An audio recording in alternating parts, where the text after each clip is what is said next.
ನಮಸ್ಕಾರ ಪ್ರೇಕ್ಷಕರೇ, ಶಮಂತ ವ್ಲಾಗ್ಸ್ ಕನ್ನಡ ವಾಹಿನಿಗೆ ಸ್ವಾಗತ. ನಾನು ಶಮಂತ ಕಮಣಿ.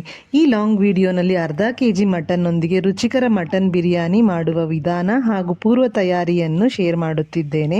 ಮೊದಲಿಗೆ ಮಟನ್ ಬಿರಿಯಾನಿಯನ್ನು ತಯಾರಿಸಲು ಮೀಡಿಯಂ ಫ್ಲೇಮ್ನ ಸ್ಟವ್ ಮೇಲೆ 5 ಲೀಟರ್ ಕುಕ್ಕರನ್ನು ಇಟ್ಟು 2 ಟೇಬಲ್ ಸ್ಪೂನ್ ಎಣ್ಣೆಯನ್ನು ಹಾಕಿ. ಎಣ್ಣೆ ಸ್ವಲ್ಪ ಬಿಸಿಯಾದ ಮೇಲೆ ಮೊದಲೇ ತೊಳೆದು ಕತ್ತರಿಸಿ ಇಟ್ಟುಕೊಂಡಿರುವ ಮಟನ್ ತುಂಡುಗಳನ್ನು ಹಾಕಿ ಮಿಕ್ಸ್ ಮಾಡಬೇಕು.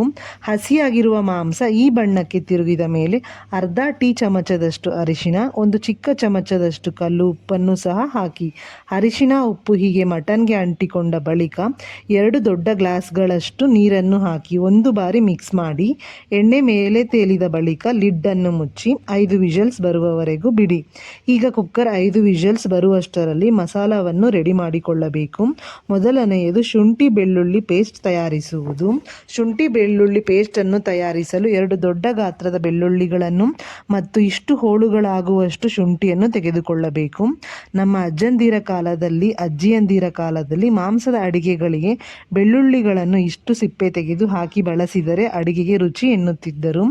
ಅದಕ್ಕಾಗಿ ನಾನು ಕೂಡ ಮಾಂಸಾಹಾರದ ಅಡಿಗೆಗಳಿಗೆ ಇದನ್ನು ಪಾಲಿಸುತ್ತೇನೆ. ಈಗ ಸುಲಿದು ಬಿಡಿಸಿದ ಬೆಳ್ಳುಳ್ಳಿ ಹೋಳುಗಳನ್ನು ಮತ್ತು ತೊಳೆದು ಕತ್ತರಿಸಿದ ಶುಂಠಿಯನ್ನು ಮಿಕ್ಸರ್ ಜಾರ್ಗೆ ಹಾಕಿಕೊಂಡು ಪೇಸ್ಟ್ ಮಾಡಿಕೊಳ್ಳಬೇಕು.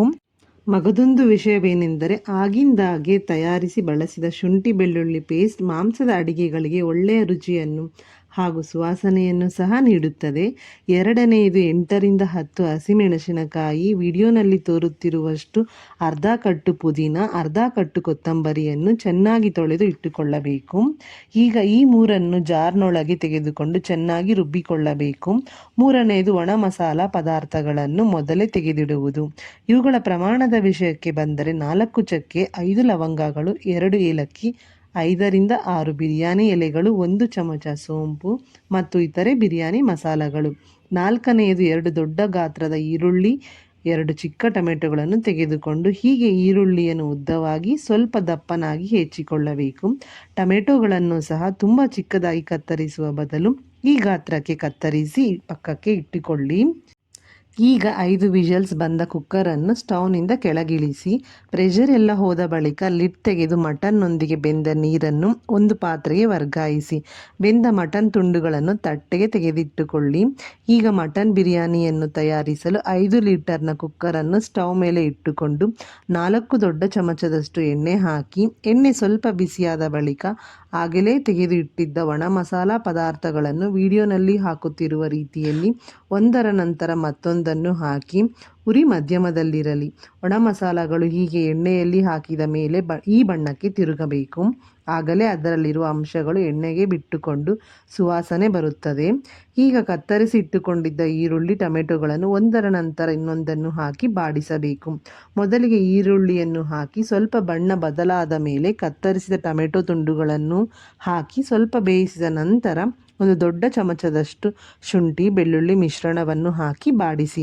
ಇನ್ನು ಈಗ ಬೇಯಿಸಿದ ಮಟನ್ ತುಂಡುಗಳನ್ನು ಹಾಕಿ ಹೀಗೆ ಕಲಕಿ ಬಳಿಕ ರುಬ್ಬಿ ಇಟ್ಟುಕೊಂಡಿದ್ದಂತಹ ಪುದೀನ, ಕೊತ್ತಂಬರಿ, ಹಸಿಮೆಣಸಿನಕಾಯಿಯ ಪೇಸ್ಟನ್ನು ಸಹ ಹಾಕಿ ಕಲಕಿ.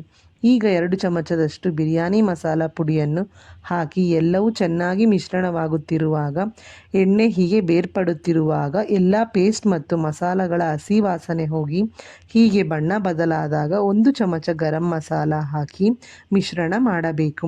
ಈಗ ಉರಿಯನ್ನು ಕಡಿಮೆಯಲ್ಲಿರಿಸಿ ಸ್ವಲ್ಪ ದೊಡ್ಡ ಪಾತ್ರೆಯಲ್ಲಿ 3 ಲೋಟಗಳಷ್ಟು ಅಕ್ಕಿಯನ್ನು 2 ಬಾರಿ ತೊಳೆದು ಇಟ್ಟುಕೊಳ್ಳಬೇಕು.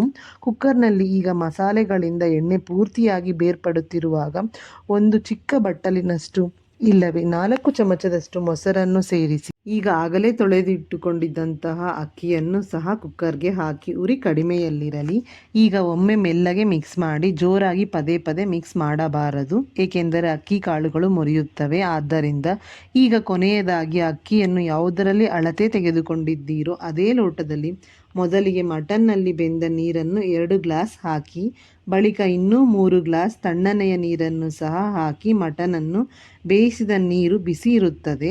ಅದು ಬಿರಿಯಾನಿ ಬೇಗನೆ ತಯಾರಿಸಲು ಸಹಕರಿಸುತ್ತದೆ. ಒಟ್ಟು 5 ಗ್ಲಾಸ್ಗಳ ನೀರನ್ನು ಹಾಕಿದ್ದೇವೆ ಬಿರಿಯಾನಿ ತಯಾರಿಸಲು. ಮತ್ತೊಮ್ಮೆ ಎಲ್ಲವನ್ನು ಹೀಗೆ ಮಿಕ್ಸ್ ಮಾಡಿ ಇದರ ನಂತರ 2 ದೊಡ್ಡ ಚಮಚ ಉಪ್ಪನ್ನು ಸೇರಿಸಿ. ಈಗ ಕುದಿಯಲಾರಂಭಿಸುವವರೆಗೂ ಕಾಯಬೇಕು. 2ರಿಂದ 3 ನಿಮಿಷಗಳಲ್ಲಿ ಕುದಿಯಲಾರಂಭಿಸುತ್ತದೆ. ಈಗ ಲಿಡ್ ಕ್ಲೋಸ್ ಮಾಡಿ 1 ವಿಷಲ್ ಬಂದ ಮೇಲೆ ಉರಿಯನ್ನು ನಿಲ್ಲಿಸಿ.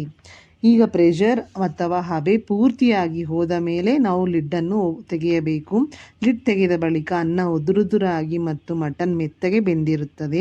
ಇನ್ನು ತಡ ಮಾಡದೆ ಬಿಸಿ ಬಿಸಿ ಬಿರಿಯಾನಿಯನ್ನು ತಣ್ಣನೆಯ ರಾಯ್ತ ಅಥವಾ ಮೊಸರು ಬಜ್ಜಿಯೊಂದಿಗೆ, ಈರುಳ್ಳಿ, ನಿಂಬೆಹಣ್ಣು ಹಾಗೂ ಸೌತೆಕಾಯಿ ಹೋಳುಗಳೊಂದಿಗೆ ತಟ್ಟೆಗಳಿಗೆ ಬಡಿಸಿ ನೀವು ಕೂಡ ಆಸ್ವಾದಿಸಿ. ಈ ಮಟನ್ ಬಿರಿಯಾನಿ ತಯಾರಿಕೆಯ ವಿಡಿಯೋ ನಿಮಗೆ ಉಪಯುಕ್ತಕರ ಹಾಗೂ ಮಾಹಿತಿಕರ ಎಂದೆನಿಸಿದರೆ ನಿಮ್ಮ ಲೈಕ್ಗಳೊಂದಿಗೆ ಮತ್ತು ಮೆಚ್ಚುಗೆಗಳನ್ನು ಕಮೆಂಟ್ಗಳಲ್ಲಿ ತಿಳಿಸಿ. ಮತ್ತಷ್ಟು ಮಗದಷ್ಟು ವಿಡಿಯೋಸ್ಗಾಗಿ ಚಾನಲನ್ನು ಸಬ್ಸ್ಕ್ರೈಬ್ ಮಾಡಿಕೊಳ್ಳಿ. ವಿಡಿಯೋವನ್ನು ವೀಕ್ಷಣೆ ಮಾಡಿದ್ದಕ್ಕಾಗಿ ಧನ್ಯವಾದಗಳು.